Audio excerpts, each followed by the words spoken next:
મારા દ્વારિકાના નાથ કહે છે, થોડા દિવસ શાંતિ રાખ, હવે આગળની કહાની હું લખવાનો છું. જય દ્વારકાધીશ મિત્રો, મારી મસ્ત મજાની મોર્નિંગ થઈ ગઈ હતી મારા લાલા સાથે, અને લાલાને હેત અને લાડ લડાવી લીધા હતા. પછી મારે આજે બનાવવાના હતા ઢોકળા. સુરતમાં હોય તો આપણને આદર્શના મસ્ત ખમણ પણ મળી રહે છે, પણ અહીંયા તો મારે ઢોકળાથી જ કામ ચલાવવું પડે. અને મારા ઘરે બનતી હતી કડક અને મીઠી ખેતલા આપવાની ચા. મમ્મી સાથે મસ્ત મજાની વાતો કરતાં કરતાં મેં ઢોકળા અને ચા બનાવવાનું ચાલુ કરી દીધું હતું. ઢોકળા મસ્ત ચડવા મૂકી દીધા હતા. ચિરાગ કહે છે કે તું પહેલાં અહીંયા આવ, હું તને બતાવું કે આજે વાતાવરણ કેટલું ખરાબ છે. પછી મેં ચેક કર્યું તો -2 ડિગ્રી વાતાવરણ હતું. વાતાવરણ તો બહુ જ ખરાબ દેખાતું હતું. ચિરાગ કહે, ચાલ હવે બધી પંચાયત મૂકીને તું ઢોકળા ચેક કર કે બન્યા છે કે નહીં. ઢોકળા ચેક કર્યા તો બની ગયા હતા. ચિરાગ કહે, ચાલ હવે નાસ્તો રેડી કરી નાખ. મારા ઘરે હેલ્ધી બાઇટ ખાખરા હતા બાલાજીના, એ વગર તો મને મજા જ ના આવે.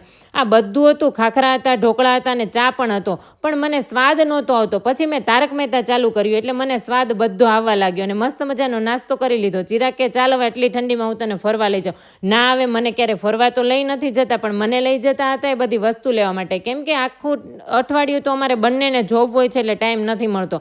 પછી તો બહાર નીકળી તો હોય બાપરે આટલી બધી ઠંડી. પછી અહીંયા આવીને જોયું તો શાકભાજી અને ફ્રૂટ બહુ જ તાજા હતા. બધું વસ્તુ લેવાઈ ગયું છે અને મસ્ત મજાનું ચિરાગ બધું બેગમાં ભરીને મને કહે, ચાલ હવે તું અંદર બેસી જા, બહુ જ ઠંડી છે. અને હું બધું ડીકીમાં ભરી દઉં. અને અહીંયા જોયું તો કોઈ માણસો નહોતું. પછી ચિરાગે કીધું કે ચાલ હવે ઘરે આવી ગયા છીએ, બ્રેડ બનાવવાનું ચાલુ કરી દે. મારા ફ્રેન્ડના ઘરે મારે બ્રેડ લઈને જવાનું હતું. મને હોમમેડ બ્રેડ બહુ જ મજા આવે છે અને બનાવવાની પણ બહુ જ ગમે છે. પછી બ્રેડ બનીને મસ્ત મજાની રેડી થઈ ગઈ હતી. જો તમને મારો વિડીયો ગમ્યો હોય તો લાઈક કરજો, શેર કરજો અને કોમેન્ટ કરવાનું ભૂલતા નહીં. જય દ્વારકાધીશ.